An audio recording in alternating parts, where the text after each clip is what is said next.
At 27 years old, most Americans are struggling with entry-level jobs and student loans. Karoline Leavitt? She's commanding the White House press room by day and orchestrating billion-dollar power moves by night. This isn't just another political profile. It's the untold story of how America's youngest-ever White House press secretary has quietly built an empire that would make Wall Street executives jealous. The mainstream media shows you the polished press conferences and sharp comebacks, but they're missing the real story happening behind closed doors of private jets and $15 million estates. What you're about to discover isn't in any official biography. It's the shadow network of wealth, influence, and calculated power plays that's reshaping American politics while most people aren't even looking. Subscribe now, because after watching how deep this rabbit hole goes, you'll never see a White House press conference the same way again. The political dynasty being built right now affects every American, whether they know it or not. The official story begins innocently enough. A young woman from small-town New Hampshire, raised with traditional values and a strong work ethic. But that conventional narrative crumbles when you examine what actually happened. Karoline Leavitt didn't just climb the political ladder, she took the express elevator, bypassing decades of expected career progression. At an age when most communications graduates are begging for entry-level PR jobs, she was already crafting national messaging strategies for a presidential administration. Her ascent wasn't just fast. It was calculated with chess-like precision, reveals a former White House staffer who worked alongside her. While everyone saw a young woman getting lucky breaks, those of us on the inside watched her mapping out power relationships and identifying leverage points that people twice her age missed completely. What separates Karoline from countless other ambitious young politicos isn't just raw talent or connections. It's her uncanny ability to transform losses into strategic advantages. When she narrowly lost her 2022 congressional bid, most wrote it off as premature ambition. What they missed was how she leveraged that campaign to build a donor network that would become the foundation of her future power structure. The true inflection point came in late 2023 when whispers of her relationship with real estate magnate Nicholas Riccio began circulating through Washington's elite circles. Initially dismissed as gossip, the alliance would soon reveal itself as perhaps the most strategic power merger in modern political history. The billion-dollar marriage. When Karoline married Nicholas Riccio in January 2024, fashion magazines covered the dress and political publications noted the age gap. What nobody analyzed was the seismic power shift happening beneath the champagne toasts and designer floral arrangements. That wasn't just a wedding. It was more like a coronation, explains a financial analyst who tracks political wealth. Overnight, she gained access to a network that most politicians spend their entire careers trying to penetrate. Their Hamptons estate, a $15 million property with ocean views and helicopter access, quickly became ground zero for a new kind of political operation.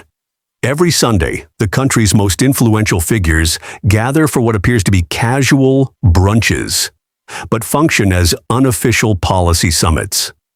The guest list would make the Davos conference look like amateur hour, reveals an attendee who requested anonymity. Last month, I watched 3 tech billionaires, 2 Supreme Court spouses, and the country's largest defense contractor outline an AI regulation framework over Belgian waffles and mimosas. 6 weeks later, those exact proposals were being discussed on the Senate floor. The brilliance of these gatherings lies in their apparent informality. No official minutes are kept, no press releases issued. Yet decisions made poolside at the Leavitt-Riccio estate routinely ripple through American policy, markets, and media. What makes these connections doubly valuable is how they transcend traditional political divides. While partisan warfare rages in public forums, Karoline has created a space where power players from across the spectrum forge alliances based on mutual interests rather than ideological purity. The Sunday gatherings are just the visible tip of Karoline's influence operation. The real machinery operates through what insiders call the Tuesday Circle, a rotating series of intimate dinner parties held at Washington's most exclusive venues. These aren't just social events, they're precision-engineered influence operations, explains a DC event planner who has observed the phenomenon. Every seating arrangement, every menu item, every conversation topic is designed to create specific relationships and outcomes. The level of exclusivity is unprecedented. Attendees must surrender phones upon arrival. Security protocols rival those at military installations. Guest lists are never shared, even among attendees. The combination creates an environment where the powerful feel safe sharing information they would never reveal in official settings. I've been in politics for 3 decades, and I've never seen anything like it, admits a veteran lobbyist. She's created a shadow cabinet that's more effective than most official government departments. The genius lies in how these gatherings blur the lines between social connection and strategic alliance. People who would never agree to formal meetings find themselves sharing confidences over rare wines and custom tasting menus. Information flows freely, deals are struck, and alliances form, all without a single memo or official record. Every public appearance Karoline makes is a masterclass in visual communication. Those aren't just expensive clothes. They're tactical decisions made with military precision. Her wardrobe isn't about fashion. It's about power projection, reveals a former image consultant who has worked with political figures. Every color choice, accessory, and silhouette is selected to communicate specific messages to different audiences. The operation behind each appearance would stun most observers.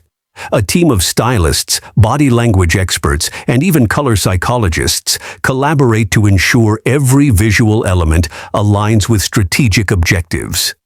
The rumored $3 million wardrobe housed in her Upper East Side penthouse isn't about vanity. It's about visual ammunition. She uses fashion the way generals use terrain, notes a political strategist. A structured Chanel suit for confrontational press briefings. Softer Valentino looks for diplomatic functions. Even her casual weekend appearances in luxury athleisure are calculated to maintain relatability while still signaling elite status. This visual strategy extends beyond clothing to every aspect of her public persona. The specific restaurants where she's photographed dining. The books visible on her office shelves during video interviews. Even her physical positioning in group photos. All meticulously planned to reinforce her power narrative. While Karoline's public focus remains politics, her private business operations have expanded with breathtaking speed. Through a network of shell companies and strategic partnerships, she has built a portfolio that spans technology, real estate, and emerging markets. Most people have no idea she's personally invested in at least a dozen high-growth startups across 3 continents, reveals a venture capital insider. Her political connections give her advance notice of regulatory changes that will impact markets, and she positions her investments accordingly. The financial acceleration is unprecedented. From essentially zero personal wealth 3 years ago, her net worth now reportedly exceeds $50 million, not including her access to her husband's billions. This isn't just about accumulating wealth. It's about creating independent power that exists outside traditional political structures. The brilliance is how she uses these business relationships to gather intelligence and exert influence, explains a former regulatory official. When she needs to understand how a policy might impact a sector, she doesn't rely on briefing papers. She calls CEOs who trust her because they've made money following her investment tips. This business network gives her something few political figures achieve: genuine independence from party structures and donor constraints. While most politicians remain beholden to fundraising pressures, Karoline has created multiple power bases that reinforce each other. Karoline's influence extends far beyond American borders through what her inner circle calls diplomatic vacations, luxury trips that blend personal leisure with high-stakes international relationship building. Last quarter alone, she had private meetings with energy ministers in Monaco, banking executives in Switzerland, and technology leaders in Singapore, all without holding any official diplomatic credential, reveals a travel industry source who arranges elite journeys. These unofficial channels have become increasingly valuable as traditional diplomatic relationships face growing constraints. Foreign leaders and business magnates speak more freely in these settings, sharing information and making deals outside the formal protocols of state visits.